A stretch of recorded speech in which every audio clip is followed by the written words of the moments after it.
আপনি হাইওয়ে ড্রাইভে চলেছেন, ইচ্ছে হচ্ছে একটা দারুণ মাটন কষা খেতে। আজকের ভিডিও আপনার জন্য। আপনি হাইওয়ে ড্রাইভে চলেছেন, আপনার পেটে চনমন করছে খিদে, আপনি ঘরোয়া রোজের খাবার মতো খাবার খেতে চান, আজকের ভিডিও আপনারও জন্য। এমন একটি হাইওয়ে ইটারি যেটা এত স্ট্র্যাটেজিক্যালি লোকেটেড যে গ্রাম বাংলার প্রকৃতি এবং আধুনিক ভারতের হাইওয়ে এই দুটোই এখান থেকে দারুণ দেখা যায়। আর যদি খাবারের কথা বলি তাহলে এদের মাটন কষা একেবারে চূড়ান্ত। আমার এখানে খাবার এক্সপিরিয়েন্স সবসময় ভালো, আর আজকের এই ভিডিও দেখার এক্সপিরিয়েন্সও আপনাদের ভালোই হবে।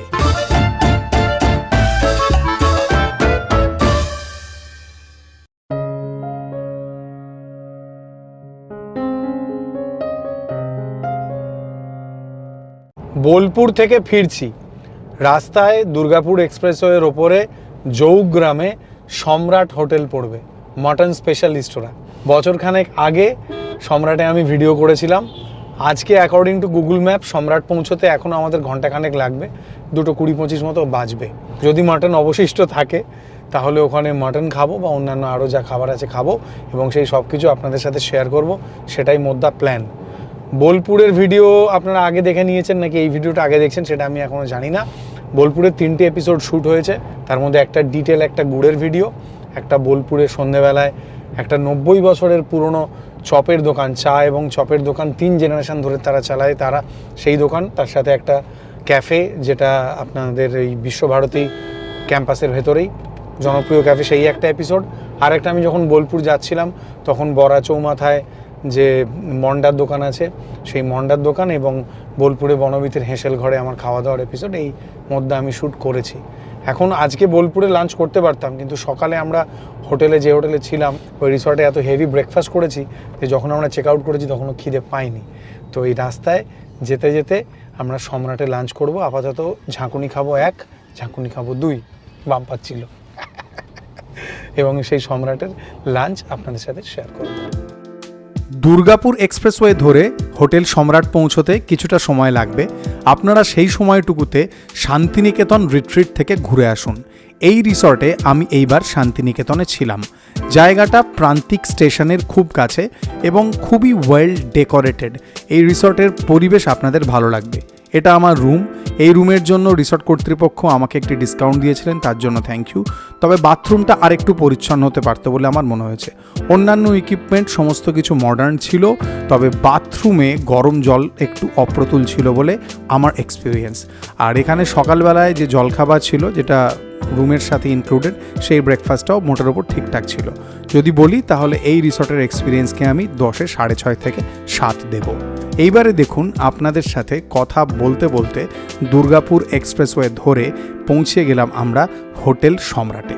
এই জায়গাটা দুর্গাপুর এক্সপ্রেসওয়ে বা NH-19-এর একদম পাশে এবং খুব পপুলার। সরাসরি চলে এলাম রান্নাঘরে, যেখানে এখানকার বাঙালি থালি এবং মাটন কষার প্রিপারেশন চলছিল। দুপুর প্রায় 3টে বাজে, কিন্তু এখানে স্টাফেদের ব্যস্ততা বেশ ভালোই ছিল। রান্নাঘর পরিচ্ছন্ন এবং ট্র্যাডিশনাল। এই বাঙালি থালি এবং সদ্য ফোটা গরম ধোঁয়া ওঠা ভাত দেখে আমার খিদে ডাবল হলো। আমরা যেদিন গিয়েছিলাম সেই মুহূর্তে রুই এবং কাতলা এই দুটো মাছ অ্যাভেলেবেল ছিল। দেখলাম যে একটা বড় কড়াইতে আলু ভাজা তৈরি হচ্ছে এবং তার সাথে শাক ভাজাও রাখা আছে। দেখলাম এক প্লেটে এখন কত থাকে চিকেন? 6 পিস। মাটনও তো 6 পিস? আচ্ছা, এখন থালির দাম কত আছে?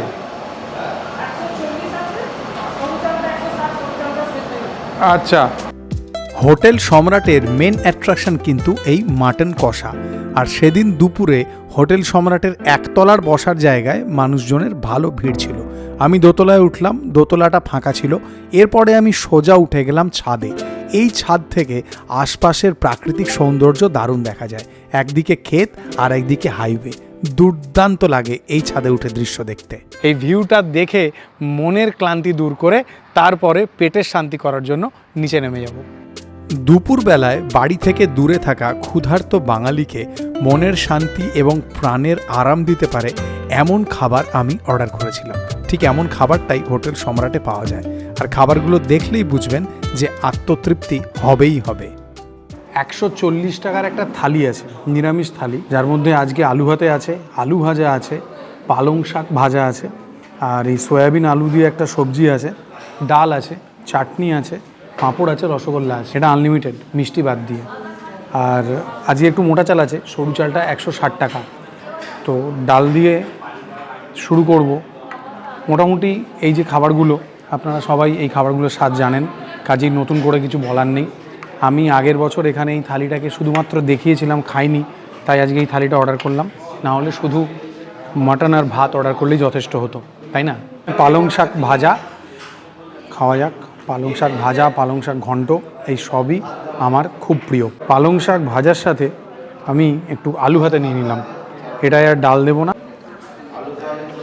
পালং শাক ভাজা এবং আলু ভাতে স্বাদ বলার দরকার নেই, বাঙালি মাত্রই জানে, ভালো।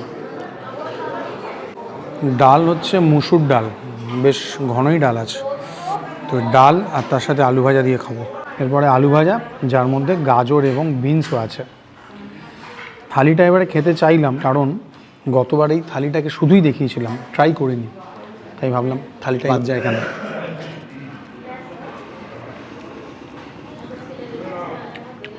তড়কা এবং মাংস এই দুটোই এখানকার মেন আইটেম। আমি আগে কখনো এখানে তড়কা এবং মাংস ছাড়া আর কিছু খাইও নি। সয়াবিন আলুর তরকারি, এখন শীতকাল, আলুর সাথে কয়েকটা কপি এলে আরও খুশি হতাম। সাধারণ স্বাদের রোজের খাবার মতো যেরকম খাবার হয় সেই রকম বলেই আমার মনে হয়েছে। রিফিল পাওয়া যাবে, সেটা একটা ভালো ব্যাপার। এইগুলোর প্রত্যেকটারই স্বাদ আলাদা করে কিছু খুলে বলার নেই, এই সব কটার স্বাদ সবাই জানেন। এটাও সেরকমই সাধারণ স্বাদ, রোজের খাবার মতো। একদম কুড়মুড়ে করে ভেজে দিয়েছে, একদম কড়া ভাজা, গাদার পিস। আর গরম মাছ ভাজা দেখে কখনো এড়িয়ে যেতে নেই, ভগবান বিরাট পাপ দেয় তাহলে।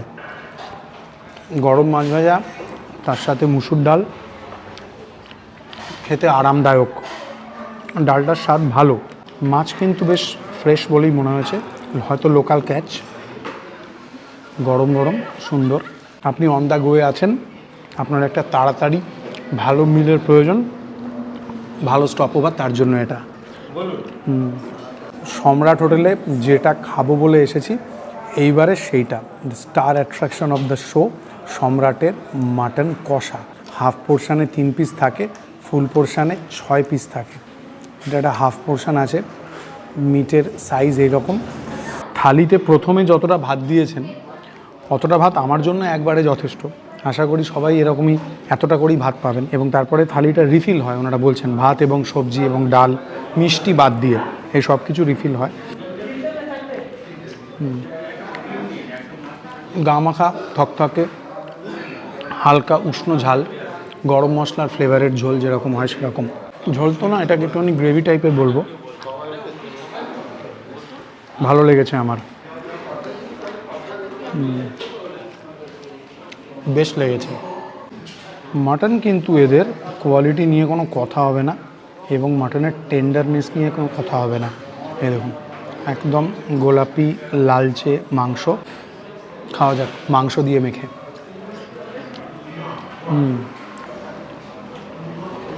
এই মাংসটা ঠিক সেই জায়গাতে আছে যেটাকে মেল্ট ইন মাউথ বলার আগের পর্যায়ে বলতে পারবো।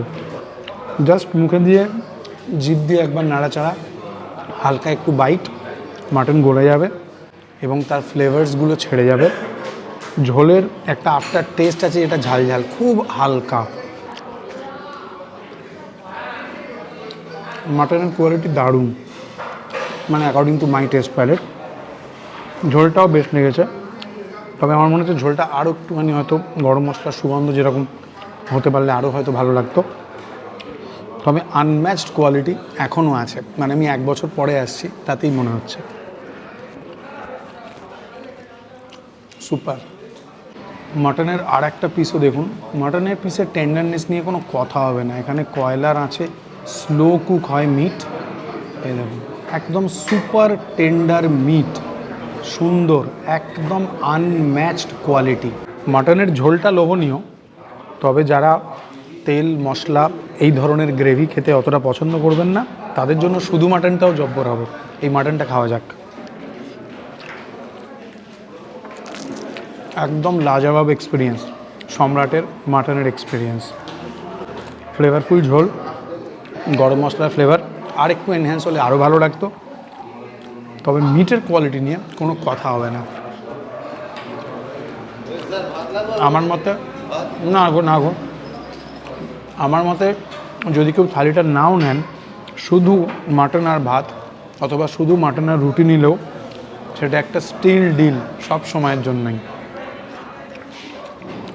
Super enjoyable mutton. আপনি যদি এদিক দিয়ে যাতায়াত করেন, আপনাদের অনেকেরই হয়তো এক্সপিরিয়েন্স আছে সম্রাট হোটেলে খাওয়া দাওয়া করার।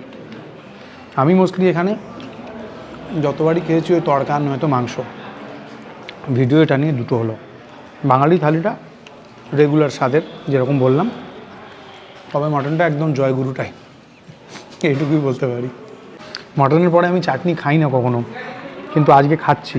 এনাদের যেটা ইউজুয়াল চাটনি আগে দিতেন, আমড়ার চাটনি, এইটা সেইটা নয়, কিন্তু এই চাটনিটা অন্যরকম খেতে, টক মিষ্টি, ভালো লাগছে খেতে।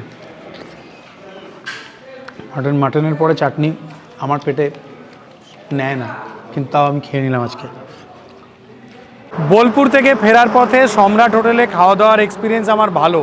এখানকার মাটনের কোয়ালিটি একদম আনম্যাচড। আপনাদের কোনো এক্সপিরিয়েন্স আছে কিনা এই হোটেলে খাওয়া দাওয়ার কথা আমাকে কমেন্ট করে জানাতে পারেন। এই জায়গাটা পপুলার যারা এই রাস্তা দিয়ে দুর্গাপুর এক্সপ্রেসওয়ে বলুন, NH-19 বলুন যাতায়াত করেন তাদের কাছে। আর মাটন তো একেবারে তুখোড়, তরকাটাও খুব ভালো। আগে এদের আমড়ার চাটনি ছিল, আজকে কাঁচা টমেটোর চাটনি। বেশ ভালো এক্সপিরিয়েন্স, বেশ ভালো। ভালো থাকবেন, টাটা।